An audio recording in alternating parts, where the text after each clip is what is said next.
स्थान तितिक्षस्व भारत। पुनीत जी ने बहुत अच्छा क्वेश्चन पूछा। यहाँ पर जो आत्मा और शरीर का विषय चल रहा है उसमें इंद्रिय और विषय कहाँ से आ गए, बट इसके ऊपर विचार करने पर यही हमें पता चलता है। यहाँ पर देहांतर की बात की है। व्हाट इज देहांतर? इस देह का त्याग करके नया देह धारण करता है आत्मा। जैसे बालपन, यौवन और वृद्धत्व, तीन अवस्था है स्थूल देह की। ये तीनों अवस्था बदलकर चौथी अवस्था है देहांतर। इस जीर्ण शरीर का त्याग करके आत्मा नवीन शरीर धारण करता है। बट ये बड़ी दुखदाई है। पहले तीन अवस्था में हमें शोक नहीं होता, हम रोते नहीं, पीड़ा नहीं होती है, क्योंकि हम इसी जन्म में, इसी जीवन में, इसी देह के साथ है। तो यहाँ पर चौथा जो देहांतर होता है तब हमारे सभी भावनात्मक बंधन टूट जाते हैं, हमारे स्वजन छूट जाते हैं, हमारा ये विश्व के साथ संबंध टूट जाता है।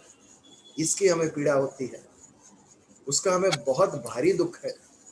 आज मृत्यु का भय, मृत्यु का दुख किसको नहीं है? सभी को है। तो ये जो सुख और दुख देहांतर के साथ जुड़ा हुआ है, ये सुख और दुख क्यों उत्पन्न होता है, ये हमें समझाने के लिए बीच में ये श्लोक इंद्रिय और विषय के लिए आ गए। मात्रा स्पर्शास्तु कौन्तेय शीतोष्ण सुख दुखदा, ये हमने पिछली बार देखा। मात्रा यानी इंद्रिय और स्पर्श यानी उसका विषय। इंद्रिय और विषय, इसका जब मिलन होता है, मानो जिह्वा जबान हमारी रसेंद्रिय है, उसका विषय है रस, टेस्ट। इंद्रिय से जिह्वा पे जब रसगुल्लों मुंह में रखते हैं, जबान और रसगुल्ले का मिलन होता है तो क्या होता है? सबसे पहले ज्ञान होता है, ये क्या है, ये रसगुल्ला है। और ज्ञान होने के बाद क्या होता है? यदि हमें प्रिय है तो आनंद, वो दूसरी अवस्था उसकी। पहले ज्ञान हुआ, इसके लिए उसे ज्ञानेंद्रिय कहते हैं। अब मूवी स्टार्ट की हमने और अपने पसंद का हीरो आया तो सबसे पहले ज्ञान हुआ, अरे ये तो ये हम पसंद का हीरो। उसके बाद आनंद हुआ, ये हमारी पसंद का है। तो जब इंद्रिय, मात्रा और स्पर्श, विषय जब मिलते हैं तब पहले ज्ञान होता है और उसके बाद सुख या दुख में परिवर्तित होता है। ये फिजिकल है। आंख ने एक सुंदर दृश्य देखा, आनंद हुआ। आनंद का हुआ, आनंद मन में हुआ। तो ये मात्रा स्पर्श होने से पहले शीत और उष्ण का एक एग्जाम्पल दिया। ठंडी है या गर्मी, ये हमारी त्वचा, त्वगेंद्रिय से पता चलता है। तो यदि ठंडी का मौसम है और एसी चालू किया तो दुख होगा हमें। ऑलरेडी इतनी ठंडी है और एसी चालू हुआ, तो पहले पता चला ये एसी चालू हुआ, और उसके बाद सुख या दुख में उसका रूपांतरित हुआ। हर एक इंद्रिय और विषय का यही है। तो मात्रा स्पर्श, इंद्रिय और विषय से पहले हमें पता चलता है ये शीतल है या उष्ण है, पहले ज्ञान होता है और उसके बाद वो सुख या दुख में परिवर्तित होता है। मात्रा स्पर्शास्तु कौन्तेय शीतोष्ण सुख दुखदा। आगमापाई नो नित्यान, आगमापाई यानी आने जाने वाले हैं। सृष्टि के, संसार के जितने भी सुख और दुख सभी आते हैं जाते हैं, अनित्य है। कोई भी सुख या कोई भी दुख नित्य नहीं है, आएंगे और जाएंगे। हम एक इल्यूशन में रहते हैं, एक भ्रम में रहते हैं कि मुझे मेरे दुख दूर करने और मुझे केवल जीवन में सुख चाहिए। ये भ्रम है, कभी नहीं होगा। ये एक ही सिक्के के दो बाजू है, two sides of the same coin. हमारा अध्यात्म कहता है यदि तुझे दुख से दूर करना है तो सुख से भी ऊपर उठना पड़ेगा। वो सिक्का उठा के फेंकना पड़ेगा तुझे, दोनों से ऊपर उठ। ना सुख की कामना, ना दुख का भय, तभी तो मुक्त होगा। Otherwise it is just an illusion, a mirage, कि मुझे खाली सुख मिलेगा, दुख से मैं मुक्त हो जाऊंगा। कभी नहीं होगा, दोनों से ऊपर उठना पड़ेगा। ये दोनों से ऊपर कैसे उठेंगे? जब इंद्रिय और विषय का मिलन होगा, लेकिन ज्ञान होगा, लेकिन उसकी असर मेरे मन पर नहीं पड़ेगी। आज खाने में रसगुल्ला मिला या करेले की सब्जी मिली, ज्ञान तो हुआ, खाया तो, लेकिन मन पे उसकी कोई असर नहीं पड़ी। जो मन पे असर पड़ती है उसे विकार कहते हैं, चेंज।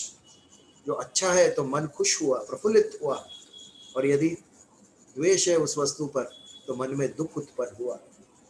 मन की जो साधारण स्थिति है शांति की स्थिति, उसमें हलचल मची, सुख भी हलचल करता है, दुख भी हलचल करता है, इसे विकार कहते हैं।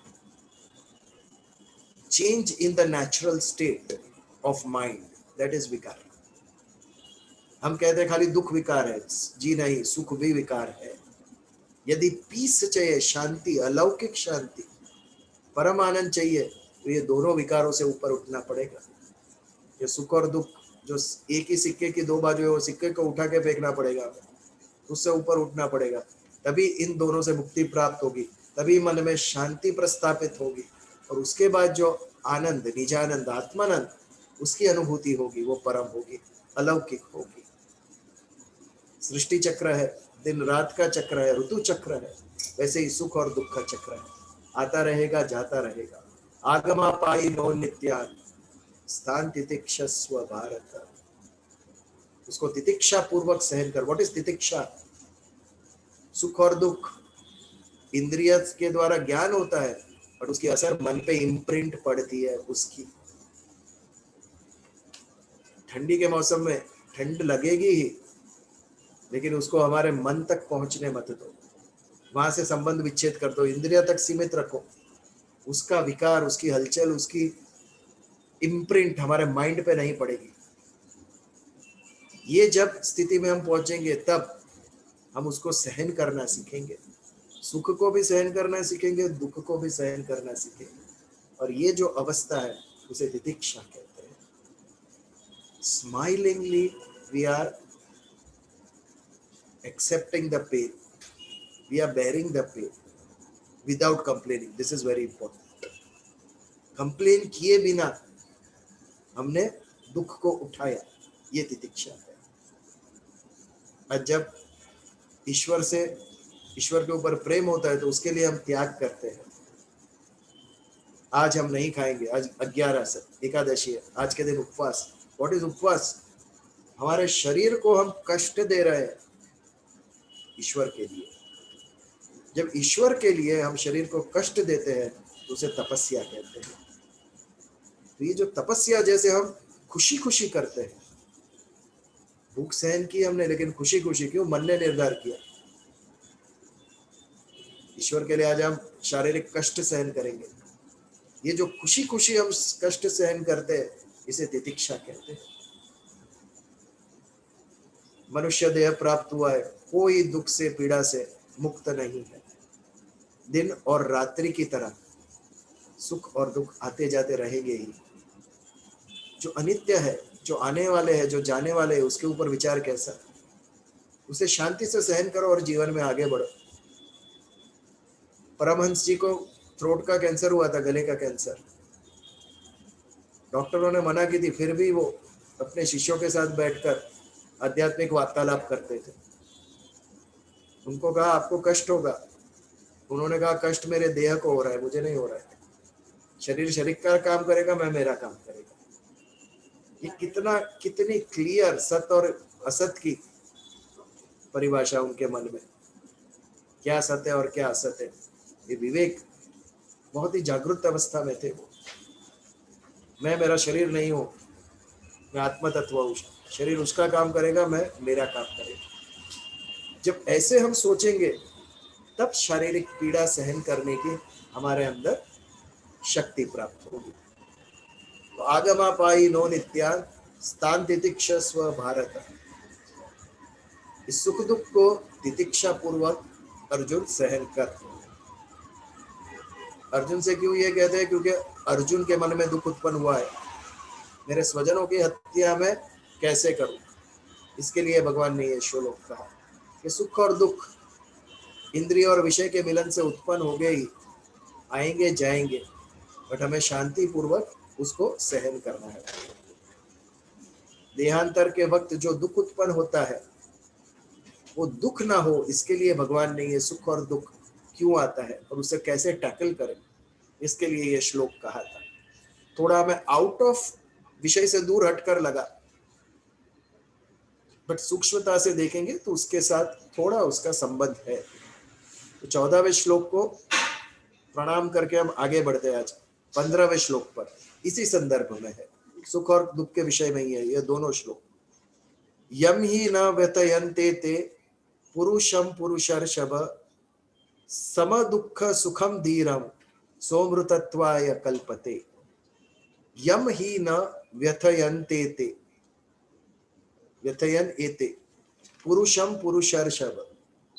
पहले दो शब्द छोटे देख लेते।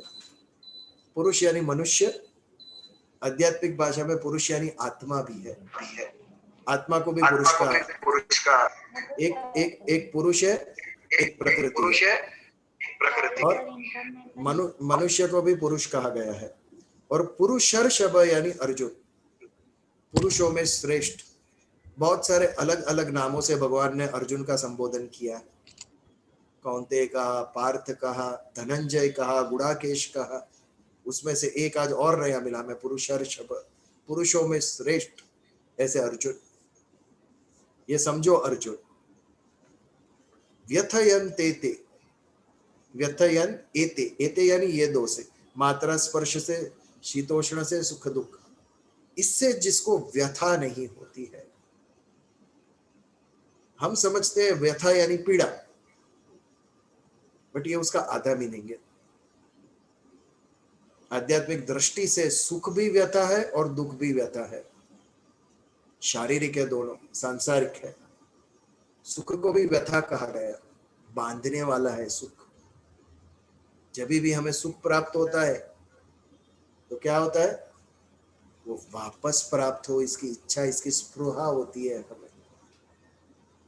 दुखेशु अनुविघ्न मन सुखेशु विगत स्पृहा, आगे सुंदर श्लोक आएगा। जो दुख आते ही जिसका मन उद्विग्न नहीं होता है, और सुख आते स्पृहा उत्पन्न नहीं होती है। स्पृहा यानी डिजायर। आज हमें पिज्जा खाने को मिला तो 2 दिन बाद वापस, पसंद आया, पहली बार खाया, 2 दिन बाद वापस इच्छा होगी कि वही मैं वापस खाऊं। ये क्या हुआ, सुख से हम बंध गए, वापस वही करने की इच्छा होती है। डिजायर क्या होता है, इच्छा क्या होती है, जब इंद्रिय और विषय का मिलन होता है तो डिजायर उत्पन्न होती है। कोई एक सुंदर सॉन्ग हमने सुना, पहली बार पसंद आया तो दूसरी बार वापस इच्छा हुई। ये इच्छा क्यों हुई मेरे मन में, क्योंकि मैंने एक बार सुना, उसके कारण मुझे इच्छा हुई। या तो प्रत्यक्ष अनुभूति करते हैं या किसी ने कहा है वो सुनते हैं। स्विट्जरलैंड इज वेरी ब्यूटीफुल, हम गए नहीं, लेकिन जो गया है उससे सुनते हैं तो हमारे अंदर इच्छा उत्पन्न होती है कि हम भी जाए, देखें उसकी सुंदरता को। तो इस प्रकार जिसको व्यथा नहीं है इन दोनों की, सुख और दुख, ये दोनों से जो ऊपर उठा है, ऐसा पुरुषम पुरुषर्षभ, श्रेष्ठ पुरुष, सम दुख सुखम धीर, दुख और सुख उसमें समान है। हम समान नहीं है, हमें सुख की कामना है और दुख पे द्वेष है। दुख जीवन से दूर होना चाहिए, बट वो संभव ही नहीं। हमें दुख दुख क्यों लगता है, बिकॉज हम परिस्थिति को स्वीकार नहीं करते। यदि परिस्थिति को हमने स्वीकार कर लिया तो फिर वो दुख नहीं लगेगा। जो मिला वो परिवार, जितना मिला उतना ज्ञान मुझे, यदि we accept that thing, reality को स्वीकार कर ले, तो फिर वो चीज का दुख नहीं रहेगा। हम जब तक अपेक्षा करते रहेंगे हमारे अंदर, तो पूर्ण हुई तो सुखी होंगे, अपूर्ण रही तो दुख उत्पन्न होगा। बट ऐसा जो व्यक्तित्व है जो दोनों से ऊपर उठ गया है,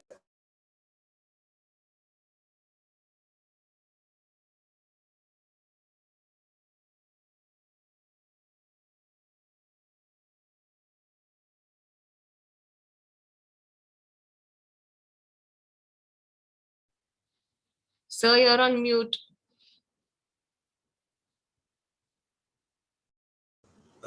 hello, is it okay now? Yes, yes. हाँ हाँ, तो बाय मिस्टेक म्यूट हो गया था होस्ट से। जस्ट गैलरी व्यू कर देता हूँ।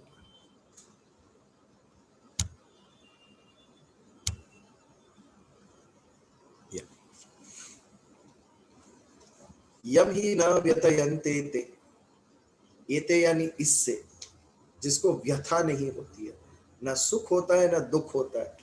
पुरुषम पुरुषर्षभ, सम दुख सुखम धीरम सोमृतत्वाय कल्पते। सुख आए दुख आए, उसके अंदर की जो धीरज है, पेशेंस, वो कभी कम कम नहीं होती है।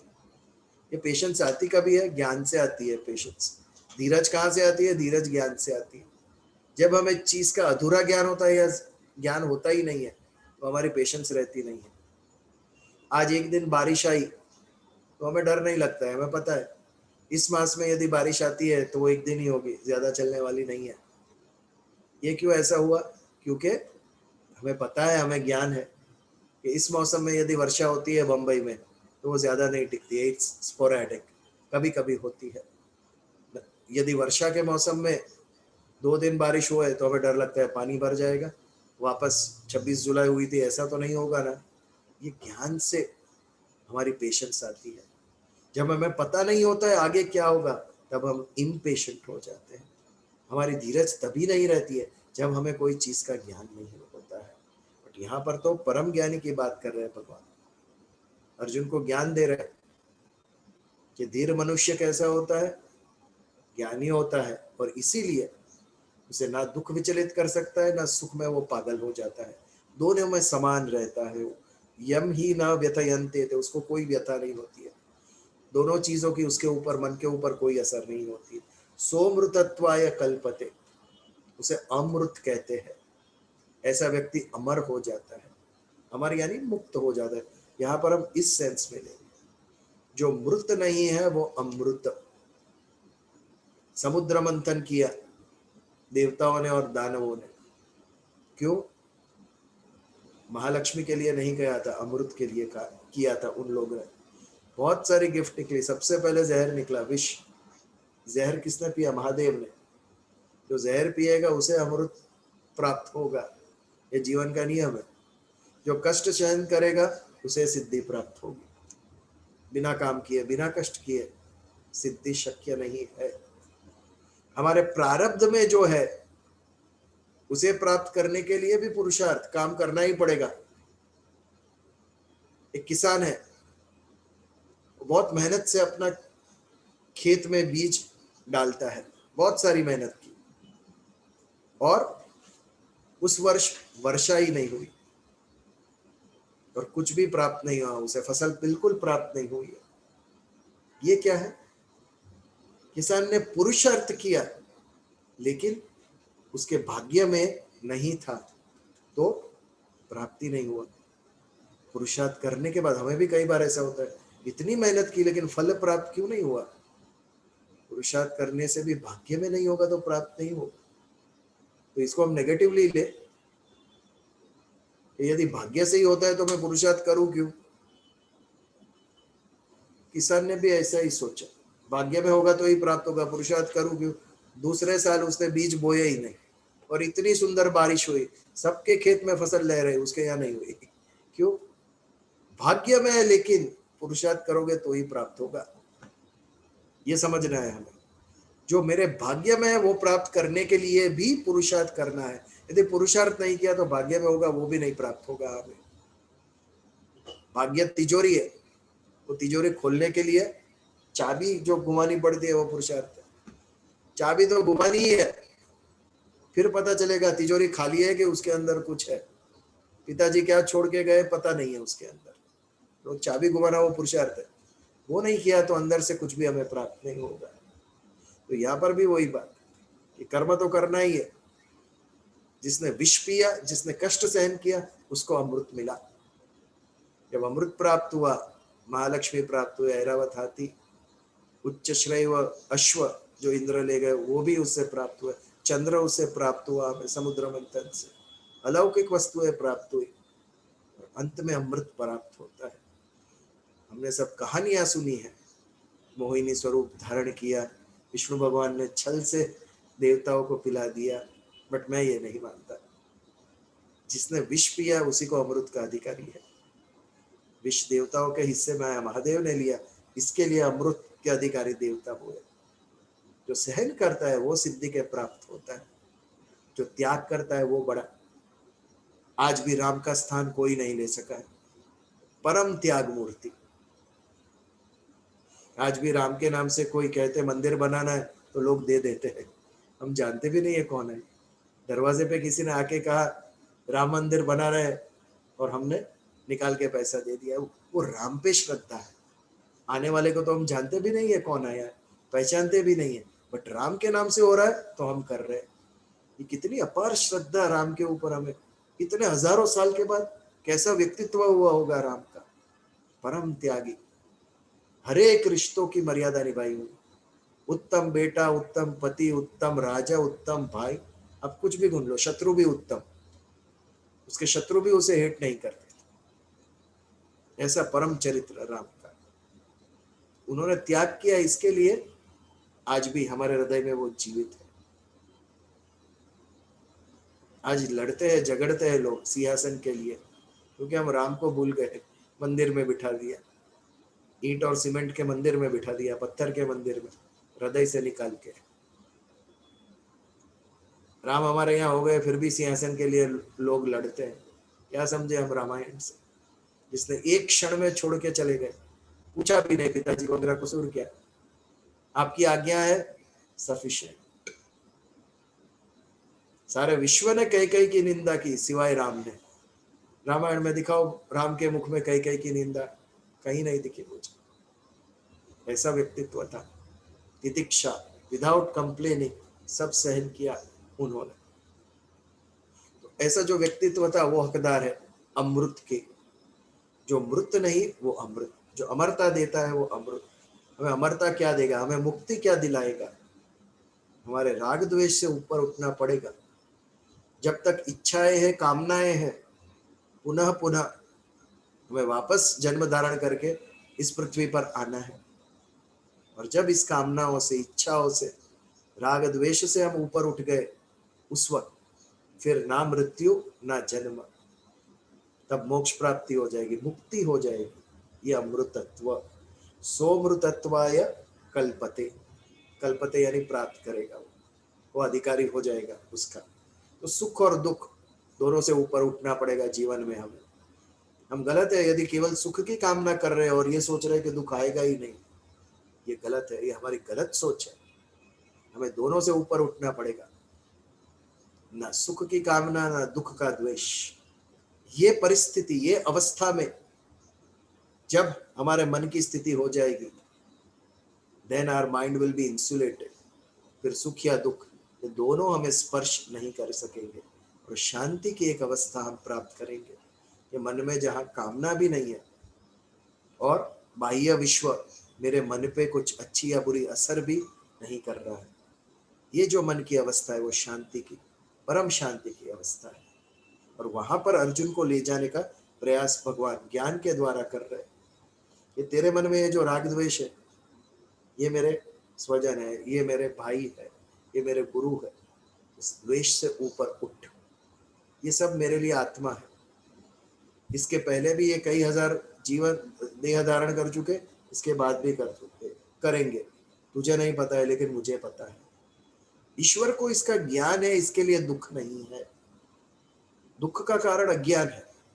अर्जुन को क्यों दुख है? क्योंकि उसको पता नहीं कि जिसको मैं मारना चाहता हूँ वो तो केवल शरीर है, और इसके पहले तो कितने शरीर उन्होंने धारण किए, इसके बाद कितने शरीर करेंगे। यदि ये त्रिकाल का ज्ञान हो गया तो मुझे दुख होगा ही नहीं। हमें मृत्यु का भय, मृत्यु का दुख क्यों है? इसके बाद मेरा क्या होने वाला है ये पता नहीं। यदि हमें पता चले कि इसके बाद के जीवन में मैं ये बनने वाला हूँ, मेरे माता पिता ये बनने वाले हैं, दूसरे जीवन मेरे भाई मित्र ये बनने वाले, हमें मृत्यु का भय ही नहीं लगेगा। अज्ञान है, इसके लिए भय है। इसके बाद क्या होगा? हमें ऐसा ही लगता है कि यहाँ के सारे हमारे बंधन टूट जाएंगे। बट यदि पता चले कि हम ये बनेंगे अगले जन्म में, तो उसका दुख कब हो जाएगा। भगवान को दुख नहीं हो रहा है इनके मृत्यु से, बिकॉज भगवान को पता है इसके बाद इनका क्या होने वाला है, मुझे तो सब पता है। ज्ञान के कारण दुख नहीं हो रहा था ईश्वर को, लेकिन अर्जुन को अज्ञान था, इसके लिए दुख हो रहा था कि इन संबंधों को मैं कैसे तोड़ूं। इसके लिए देह और आत्मा, भगवत गीता की शुरुआत सांख्य योग से हुई। इसके पहले तो केवल पूर्व भूमिका थी। अर्जुन का द्वेष था, अर्जुन का विषाद था,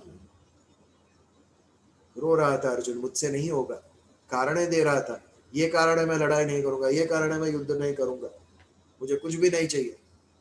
और बाद में 11वें श्लोक दूसरे अध्याय के यहाँ से भगवान ने उपदेश देना शुरू किया और सबसे पहला कौन सा प्रकरण, कौन सा विषय?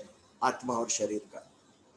तू पहले क्या है ये समझ, हु एम आई, ये सबसे पहला मेरे जीवन में ज्ञान होना चाहिए मुझे, मैं कौन हूं। ये जब आता है मेरे अंदर, तब एक अलग लेवल का कॉन्फिडेंस आ जाता है, मुझे पता है मैं कौन हूं। जैसे परमहंस कहते थे, शरीर उसका काम कर रहा है, मैं मेरा काम कर रहा हूँ। कन्विक्शन था उसके अंदर, ये जो पीड़ा हो रही है वो शरीर को हो रही है, मुझे नहीं हो रही है। इसके लिए ये समझ देने के लिए आत्मा और शरीर का प्रकरण सबसे पहले भगवान ने शुरू किया कि तू आत्मा है, तू शरीर नहीं है। तेरा मन बुद्धि चित्त अहंकार स्वभाव कारण देह स्थूल देह, ये सब तू नहीं है। ये सबको जो प्रकाशित करता है वो चैतन्य तू है, वो आत्मा तत्व तू है। ये समझाने के लिए ये प्रकरण, और बीच में सुख और दुख के ये 2 श्लोक डाले, क्योंकि मृत्यु की बात है, ये देहांतर की बात है। इसके लिए तो सुख सम दुख सुखम धीरम सोमृतत्वाय कल्पते, वो अमृतत्व को प्राप्त करेंगे जिन्होंने अपने राग द्वेष कामना इच्छाओं का त्याग कर लिया, उससे ऊपर उठ गए, अमृतत्व को प्राप्त करेंगे। यम ही न व्यथयन्ते ते पुरुषम पुरुषर्षभ, जो सुख और दुख ये दोनों ही व्यथा से जो ऊपर उठ जाते हैं, वो जिससे व्यथित नहीं होते, जो पीड़ित नहीं होते, वो अमृतत्व को प्राप्त होते हैं। यहाँ पर 15वें श्लोक का भी हम समापन करते हैं। यदि 14वें और 15वें पे कुछ प्रश्न हो या कुछ डिस्कस कर रहे हैं तो 1-2 मिनट के लिए एक छोटा ब्रेक हम ले सकते हैं for 2 minutes if you have any question. नहीं तो फिर हम आगे चले 16वें श्लोक पे। पुनीत भाई आज क्या ढूंढ के लाए हो, कौन सा प्रश्न ढूंढा है आज आपने? साकिब भाई फील फ्री है, no problem, it is being recorded but no issue.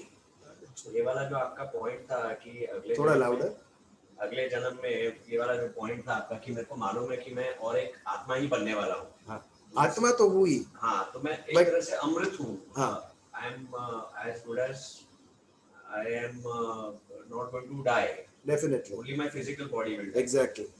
अविनाशी है आत्मा, अविनाशी है, you can say that. तो उस चीज का भय निकल जाएगा फिर। Definitely. Fearlessly and I can. Yes. But हमारी पीड़ा क्या है, हमें ज्ञान नहीं है। मैं क्या बनने वाला हूँ, कुत्ता बनने वाला हूँ कि बिल्ली, कि मनुष्य बनने वाला हूँ? अगर ज्ञान होगा कि अगले जन्मों में मैं राजा बनने वाला हूँ तो हम जल्दी मरेंगे ये जन्म। डेफिनेटली, इसलिए तो भगवान ने सोचे ये, हाँ, सोचे। और पता चले तो मैं भिखारी बनने वाला हूँ तो नहीं मरना है। तो क्या करेंगे हम? तो ये और पीड़ा देगा हमें। अगले जन्म में मैं क्या बनने वाला हूँ, इस जन्म में मेरी नींद आराम कर देगा यदि पता, या फिर अंत समय में ज्ञान होना चाहिए अभी ये बनने वाले हैं। ट्रेलर आता है। हाँ, ट्रेलर, यस। तो मैचिंग हो जाएगी, फिर तो मैचिंग वाली बात हो जाएगी। क्या बोल रही हो? फिर तो मैच फिक्सिंग हो जाएगी। हाँ, ना? मैच फिक्सिंग हो जाएगी। हाँ। तो हम मन लगा के खेलेंगे नहीं। बराबर है, पता है अभी क्या होने वाला है, तो मतलब जो हुआ है।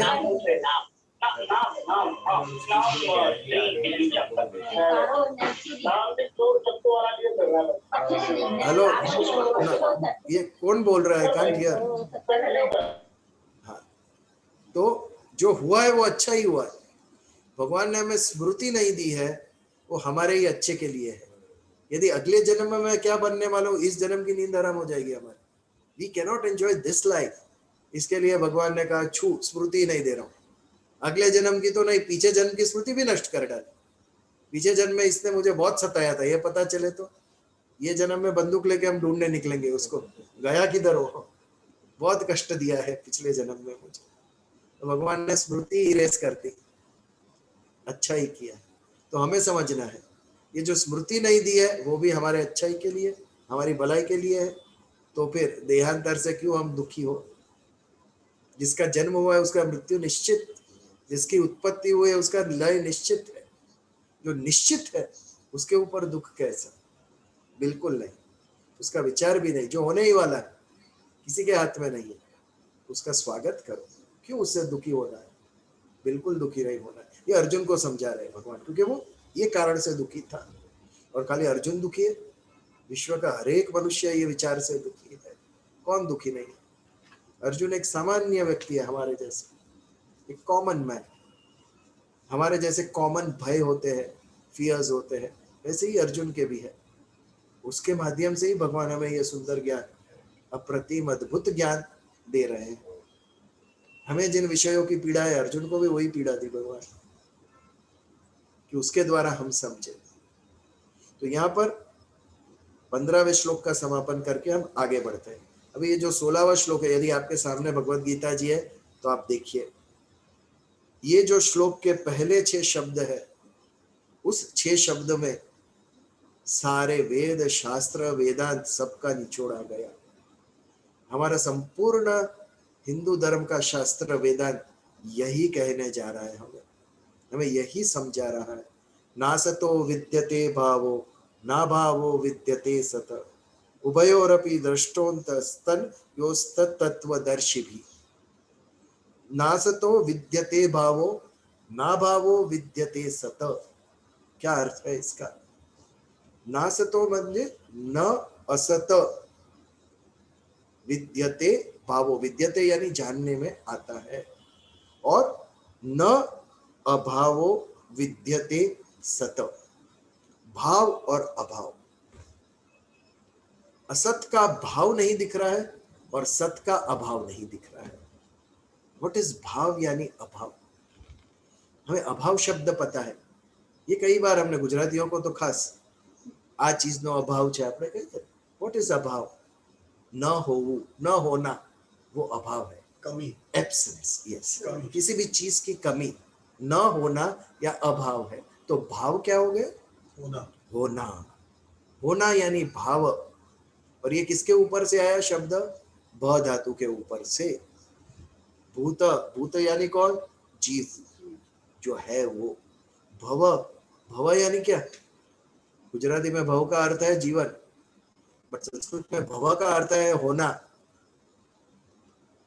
भाव यानी होना, अभाव यानी नहीं होना। तो ये भव यानी होना, आयुष्मान भव, आशीर्वाद देते हैं विद, कहते हैं ना, उसका क्या अर्थ हुआ? आयुष्मान हो आप, बनो, बुद्धिवान भव, चरित्रवान भव, यानी चरित्रवान हो, बुद्धिवान हो। होना, ये होना क्या है? बहुत बड़ी बात है। इंग्लिश में यदि कहूं तो इज, एम, ये जो ऑक्सिलरी वर्ब्स है, I am a human. What is this? मनुष्य, ह्यूमन यानी आई एम यानी मैं हूं। ये होना क्या है? मैं मनुष्य हूं, एग्जिस्टेंस आप कह सकते हो उसे। दिस इज अ सोफा, ये सोफा है। ये होना क्या है? व्हाट इज होना? जिसे हम है कहते हैं, एम कहते हैं, इज कहते हैं। This is a girl, what is is? ये सबसे बड़ी बात है होना। ये आधार है हर एक चीज का, सारे विश्व का आधार है ये भव। ये सारे विश्व का आधार क्या है मैं पूछूं तो?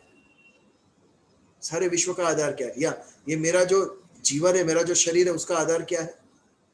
हम बहुत प्राउडली कहते हैं मैं ये हूं, बट ये होना क्या है? आप कहेंगे मेरा अहंकार, मैं ये मनुष्य हूं, अहम आकार, मेरा अहंकार।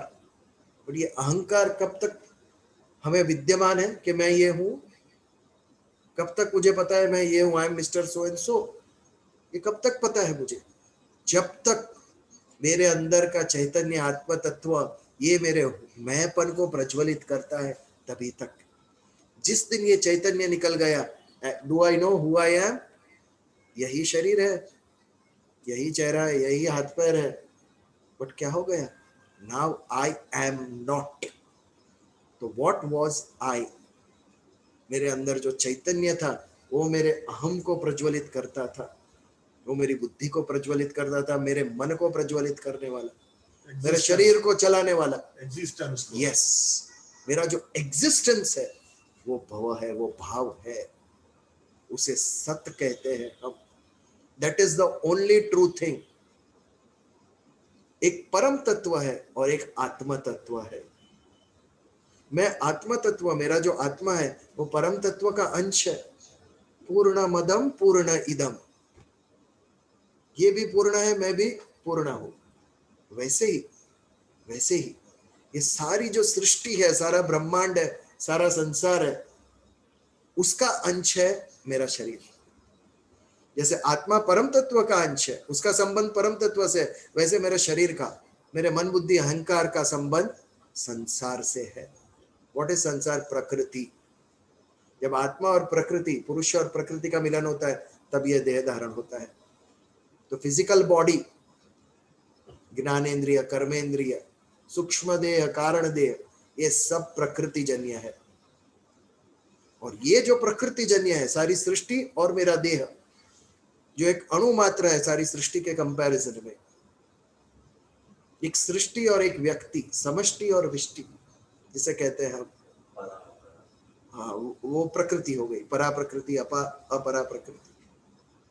वैसे ही क्षेत्र और क्षेत्रज्ञ, शरीर को क्षेत्र कहा गया और आत्मा को क्षेत्रज्ञ कहा गया। शरीर क्षर है, जिसका क्षय होगा, आत्मा अक्षर है, क्षर और अक्षर। तो ये भव पे हम सोच रहे थे होना क्या है ये। तो जैसे सारी सृष्टि वैसे ही व्यक्ति, व्यक्ति का संबंध सृष्टि से। व्यक्ति किसके ऊपर निर्भर है? आत्मा तत्व के ऊपर निर्भर है। दोनों में सत्य क्या है, असत क्या है? आत्मा सत्य है और शरीर असत है। क्यों? सत्य के बिना असत की कोई एग्जिस्टेंस ही नहीं है। 2 दिन भी शरीर नहीं टिकेगा आत्मा के बिना। Who is dependent on who? शरीर इज डिपेंडेंट ऑन आत्मा। वैसे ही ऑन अ लार्जर स्केल, बड़े इसके ऊपर सारा संसार, सारी प्रकृति, सारा ब्रह्मांड परम तत्व के ऊपर निर्भर है। अणु अणु में एनर्जी है। आज साइंटिस्ट प्रूव कर रहे, एटम्स के अंदर भी इलेक्ट्रॉन, प्रोटॉन, न्यूट्रॉन, इलेक्ट्रॉन के अंदर भी क्वार्क्स, क्वार्क्स के अंदर क्या है? 6 क्वार्क, उसके अंदर एनर्जी। एटम बॉम्ब हम ब्लास्ट करें तो क्या होता है? जब एटम 2 से 4, 4 से 8, 8 से 16 हुए, तो जब उसका विभाजन होता है अणु का, तो क्या होता है? तो एक प्रकाश बाहर आता है और एक ऊर्जा।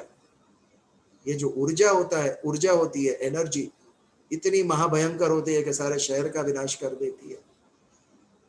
अणु को तोड़ने से, फोड़ने से उसमें से ऊर्जा प्राप्त होती है। What does that mean? अणु के अंदर ऊर्जा थी। ये जो भी पदार्थ है, पदार्थ के अंदर ऊर्जा थी। व्हाट इज ऊर्जा? What is energy? Nothing but चैतन्य। आत्म तत्व है, सूक्ष्म, निराकार, निर्गुण। तो कौन किसके ऊपर डिपेंडेंट है? सारी सृष्टि में यदि हम देखें तो अणु अणु में चैतन्य है, एनर्जी है। और इसी बात को हमारे ऋषियों ने कहा, ईशावास्यम इदम सर्वम। ईश का वास ये सर्व में है। इदम यानी ये सर्व जो दृश्यते श्रूयते पीवा, जो सुनाई देता है, दिखाई देता है, हर एक में ईश का वास है। क्या गलत कहा उन्होंने? बिग बैंग हुआ 5 बिलियन साल पहले और सूर्य और नवग्रह के निर्माण हुई हमारी गैलेक्सी की, और 5 बिलियन साल के बाद शायद ये भी संपूर्ण नष्ट हो जाएगी। एक चींटी हो या सूर्य हो, जो उत्पन्न हुआ है उसका विनाश निश्चित है। ये अभाव है। सत्ता किसकी है? सत्य की। सत्य विद्यमान है, इसके लिए उसे सत्ता शब्द आया, सत्य के ऊपर से। बट वो हमें दिखता नहीं है। जो मैं हूं वो प्रतीत नहीं हो रहा है, और जो मुझे प्राप्त हुआ है वो जो दिखता है, प्रतीत होता रहा है, वो मैं नहीं हूं। मैं आत्मा हूं, लेकिन मुझे दिखता नहीं है, प्रतीत नहीं हो रहा है। और जो मुझे प्रतीत हो रहा है वो मैं हूं नहीं। जो प्राप्त हुआ है शरीर, जो दिखता है मैं हूं नहीं, और जो मैं हूं वो मुझे दिखता नहीं है। कॉन्ट्राडिक्शन है। इसके लिए हमें संशय आता है, आत्मा जैसा कुछ है, ईश्वर कुछ है, क्योंकि हमें हर एक चीज का प्रमाण चाहिए। हम प्रमाण कैसे प्राप्त करते हैं? इंद्रिय और बुद्धि से। बट इंद्रिय और बुद्धि ये स्वयं प्रकृति जन्य है। जो परम तत्व के ऊपर डिपेंडेंट है, बुद्धि और इंद्रिय, उसके द्वारा हम उसका प्रमाण कैसे देंगे? आगे एक सुंदर श्लोक है, ये अप्रमेय है आत्म तत्व। ईश्वर अप्रमेय है कि जिसका प्रमाण नहीं दे सकते हो, प्रूफ नहीं दे सकते हो, इंद्रातीत है वो, आप समझ नहीं सकते। तो इस विश्व में सत्ता किसकी है? सत्य की सत्ता है, एवरीवेयर इट इज सत्य। विश्व को शंकराचार्य जी ने कहा माया है। लोग कहते ये माया कैसे, हमें तो दिख रहा है, हमारे सामने है, ये पंखा है, ये झूला है, ये सोफा है, एवरीथिंग वी कैन सी। पेड़ देख रहे हैं, पहाड़ देख रहे हैं, नदी देख रहे हैं, ये विश्व माया कैसे है? बट माया क्या है? माया का अर्थ, टेक इट दिस वे, जो विनाशी है वो माया, जो टिकने वाला नहीं है वो माया, जो नाशवंत है वो माया, which is unreal. What do you mean by unreal? जो परमानेंट नहीं टिकने वाली है वो अनरियल। परमानेंट क्या टिकेगा? केवल चैतन्य, इसके लिए वो रियल है। तो ये जो तत्व है वो सत्य है। ना असतो विद्यते भावो, जो असत है यानी सृष्टि, मेरा शरीर जो नाशवंत है, उसका भाव वो तो कहीं है ही नहीं। डीपली देखिए, शरीर कब तक है? जब तक अंदर आत्म तत्व है तब तक है। सत्ता किसकी है? सत्ता आत्मा की है। जिस दिन वो निकल गया, ये 100 किलो का शरीर उठ भी नहीं सकेगा, आंख भी नहीं खोल सकेगा, उंगली भी नहीं हिला सकेगा, भले ही रेसलिंग के चैंपियन हो आप, बॉडी बिल्डर हो, एक उंगली नहीं हिलेगी जब ये आत्म तत्व छोड़ के जाएगा अपने को। तो सत्ता आत्मा की सत्ता है। और ये सत्ता शब्द किसके ऊपर से आया? सत्य पे से, जो है वो सत्य। हम सत्य और सत्य इस पे कंफ्यूजन करते हैं। सत्य यानी ईश्वर, इसी चैतन्य को जो सगुण साकारवादी है उन्होंने एक स्वरूप दिया और हमारे सामने एक ईश्वर की प्रतिमा रखी। सगुणवादी है, निर्गुणवादी ने उसे चैतन्य स्वरूप कहा। निर्गुण निराकार, कोई आकार नहीं है, कोई गुण, आकार नहीं है तो गुण नहीं है। लेकिन जो सगुण में मानते थे, आकार में मानते थे, उन्होंने एक आकार दिया। क्या फर्क पड़ता है? आप कैसे भी उस उपासना करो, तत्व तो वही है ना। भक्ति योग में अर्जुन ने पूछा कि कौन सी भक्ति श्रेष्ठ है, निर्गुण निराकार या सगुण साकार? भगवान ने कहा दोनों ही मेरी भक्ति है। जिसी प्रकार तुझे तेरी क्षमता है और तेरी रुचि जिसमें है उस प्रकार तू मेरे तक आ। सगुण भक्ति आसान है, उसको करना इजी है, इसके लिए ज्यादातर लोग वो करते हैं। जो ज्ञान मार्गी है वो निर्गुण भक्ति में आगे बढ़ सकेंगे। तो इस प्रकार सत्ता किसकी है? सत्य की। उसके सत्य के ऊपर से सत्ता शब्द आया और जो सत्य तक लेके जाता है वो सत्य, ट्रूथ। सतते इति सत्य।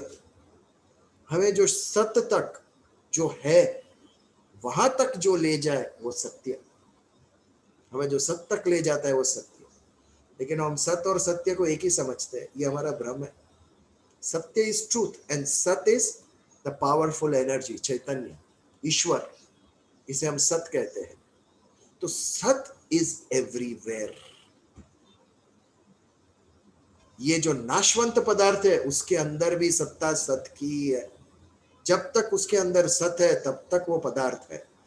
जैसे ही सत्य ने त्याग कर दिया उस पदार्थ का, वो पदार्थ विनाश हो जाएगा उसका। तो सत्ता किसकी है? सत्य की सत्ता है। ना असतो विद्यते भावो, विद्यते यानी दिख रहा है। असत का होना कहीं दिख ही नहीं रहा है। ये कौन कह सकता है? आप और मैं कह सकते हैं कि असत मुझे नहीं दिख रहा है, मुझे हर जगह सत्य ही दिख रहा है। ये कौन कह सकता है? परम ज्ञानी जो सिद्धि प्राप्त है उसको ही ये दिखेगा। और उन्होंने नहीं ये कहा, इसके लिए शब्द आया, लास्ट शब्द देखिए 16वें श्लोक का, तत्वदर्शी। जो तत्वदर्शी है, जो आर पार तत्व को देखता है, वो ही ये चीज देख सकेगा कि सर्वत्र असत का अभाव है और भाव किसका है? सत्य का भाव है। आज 10:35 हो गई है तो यहाँ पर हमें समापन करना पड़ेगा, लेकिन अगले मंगलवार इसी सुंदर श्लोक का कंटिन्यूएशन हम करेंगे। आप भी कुछ सोच विचार करके आइए, भगवत गीता खोलिए कभी सप्ताह भर में। मेरे साथ तो हम करेंगे ही ये यात्रा, लेकिन ये अध्यात्म की यात्रा अकेले भी होनी चाहिए। सत्संग होना ही चाहिए, गुरु का संग होना ही चाहिए, लेकिन गुरु आपको तालाब तक ले जाएगा, पानी आपको पीना है। वो कोई नहीं कर सकता है, स्वयं करना पड़ेगा। तो यहाँ पर आज कुछ क्वेश्चन हो तो yes of course we can take it on this discussion, और प्रार्थना करते हैं।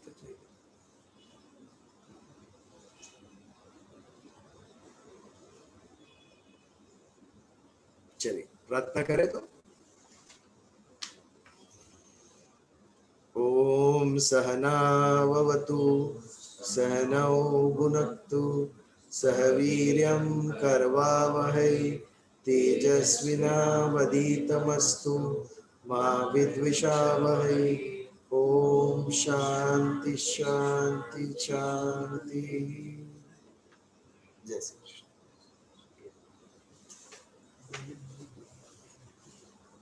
हम आज